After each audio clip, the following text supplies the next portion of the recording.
Estamos no município de Araçás, estado da Bahia. Nesse local, a Petrobras tem uma série de poços perfurados para a extração de petróleo. Estamos diante de um deles. Aqui as pessoas o chamam de burrinho. Ele consiste em uma máquina capaz de fazer com que o petróleo que está no fundo do poço chegue até a superfície e ele é conduzido. Esses dutos fazem o encaminhamento desse petróleo para um local de coleta que segue para os caminhões e de lá para a refinaria. Quer saber mais sobre o tema? Acesse Ciência em Loco.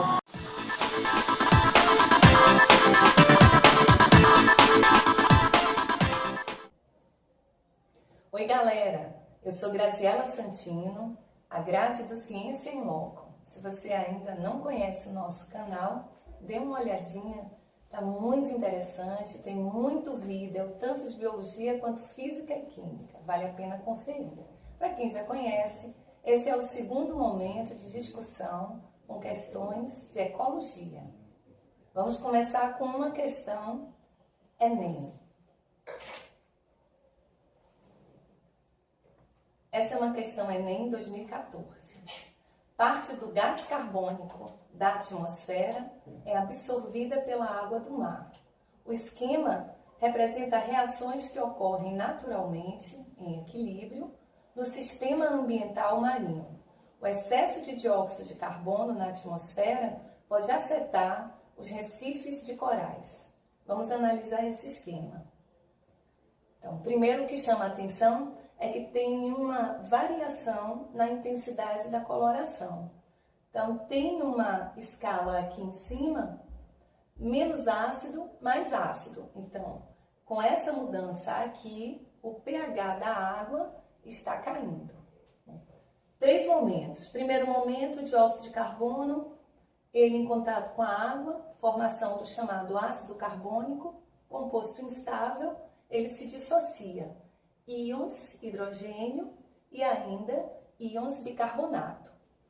Bicarbonato, por sua vez, da mesma forma, íons hidrogênio e ainda íons carbonato.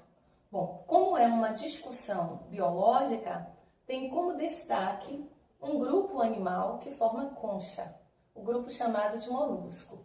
A concha é constituída por carbonato de cálcio. Bom, em tese, íons bicarbonato conseguem deslocar o carbonato presente nesse revestimento externo dos moluscos, só em tese, porque o carbonato de cálcio não é hidrossolúvel, mas aí tem uma situação bem especial. A presença de íons hidrogênio, reduzindo o pH, essa é a condição para que o carbonato de cálcio se torne solúvel. Aí pronto, o que é que vai acontecer? Íons bicarbonato em contato com a água, lá vem o cálcio, do carbonato de cálcio, do revestimento nessa concha sendo deslocado. Da combinação com íons do bicarbonato e o carbonato de cálcio, o que é que tem? O cálcio se desloca, ele acaba se associando ao bicarbonato, formando bicarbonato de cálcio, que é chamado também de calcita.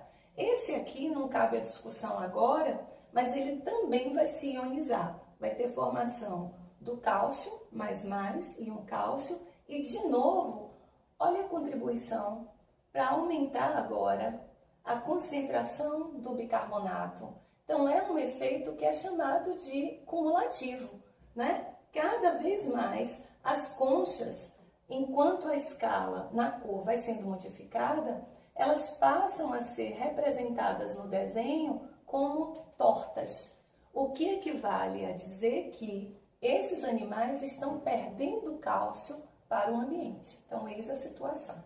Então, bora prosseguir. Bom, o resultado dessa situação, desse processo nos corais é, letra A, excesso de fixação de cálcio, provocando calcificação indesejável. Bom, ao contrário, não é? Vai ocorrer justamente a descalcificação.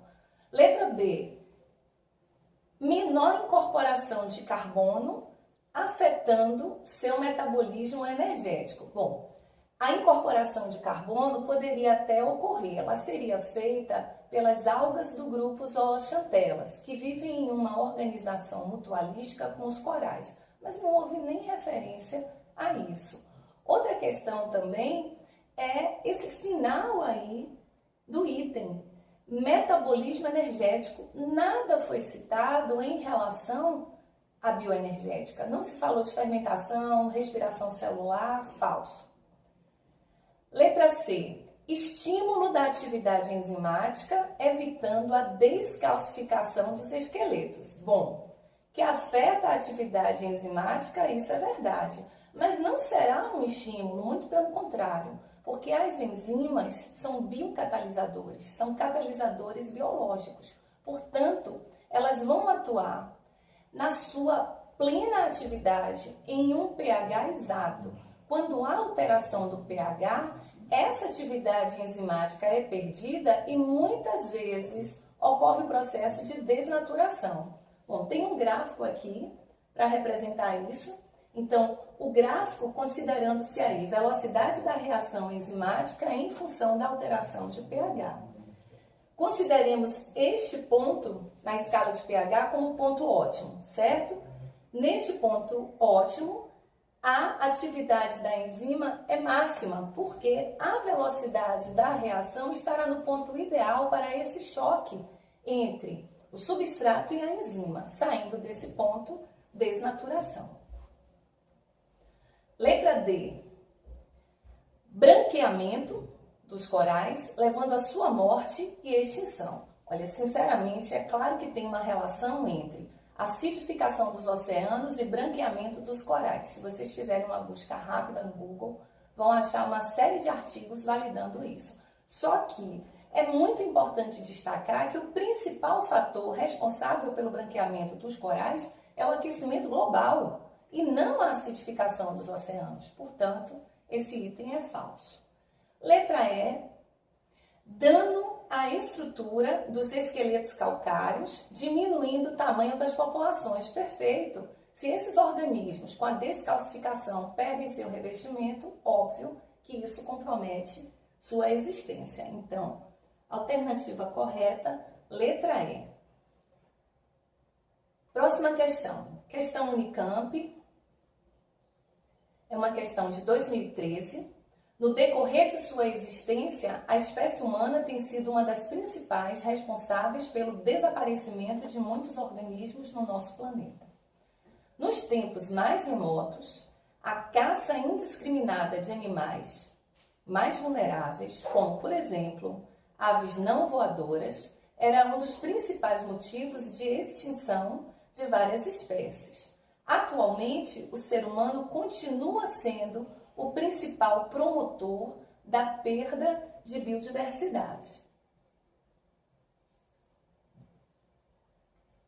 Um conjunto de possíveis causas de extinção de espécies nos tempos atuais é: letra A, fragmentação de hábitat, uso de cobaias em pesquisas científicas e caça controlada. Nessa letra A, fragmentação de hábitat, sim, eu vou esclarecer.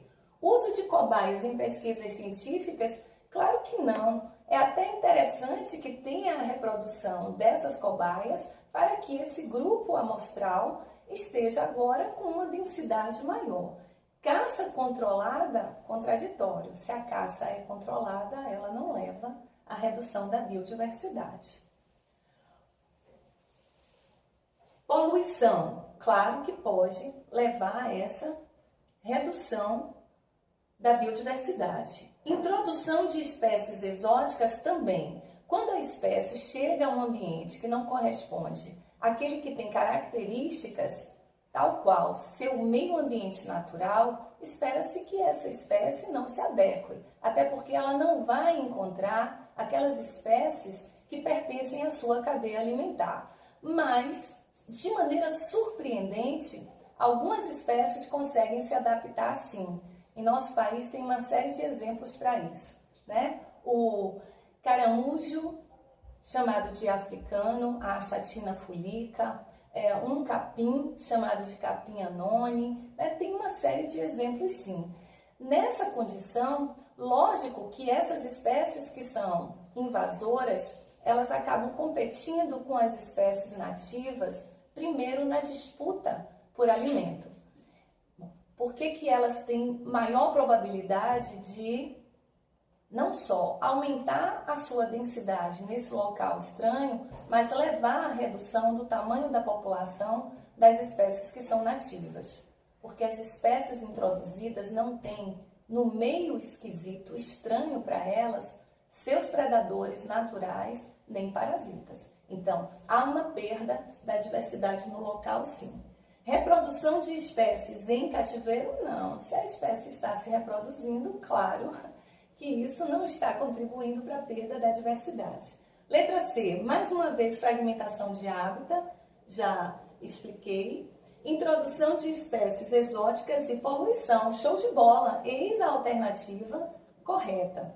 Letra D, poluição, reprodução de espécies em cativeiro e crendices populares, não. Bom, aqui uma discussão em relação à fragmentação de hábitat. Na primeira situação, uma floresta contínua, percebam que eu fiz questão de destacar a borda, há uma diferença não só no número de espécies, mas especialmente na biodiversidade quando se adentra a mata. Existem espécies, por exemplo, que não podem ser tão expostas à luminosidade, né? Então, aquelas espécies que são verificadas nesse centro não estão situadas nessa região que vai receber uma iluminação bem intensa. Quando a floresta é fragmentada, vamos supor que a formação de rodovias, implantação de estradas, nessa situação, nós vamos encontrar agora o chamado efeito de borda. Com esse efeito de borda, há uma série de consequências aí comprometendo a chamada biodiversidade, né? Eu destaquei aqui os principais. Então, em relação à fragmentação de hábitats, aumento da competição, isso é lógico, aumento do risco de contaminação por patógenos, com essa área reduzida, aumentando-se a população, se alguns estão contaminados, obviamente que tendo aumento da densidade, a contaminação aí vai ser muito mais certeira. Redução da biodiversidade, não só por competição, mas também o próprio aumento da densidade leva a um estresse em relação à redução desse espaço físico. Aumento da densidade populacional para cada grupo também. Então, aquele que seria o fator principal para a perda da biodiversidade, fragmentação de hábitats. Então, só para confirmar, a opção certa foi a letra D. Essas duas questões são questões com um nível intermediário, mas dá para perceber que a primeira questão Enem, ela é bem mais densa. Ela tem um enfoque interdisciplinar bastante interessante. Em Ecologia, parte 3, nós vamos prosseguir com outras discussões. Beijo grande, não deixe de acessar a nossa fanpage nem nosso canal.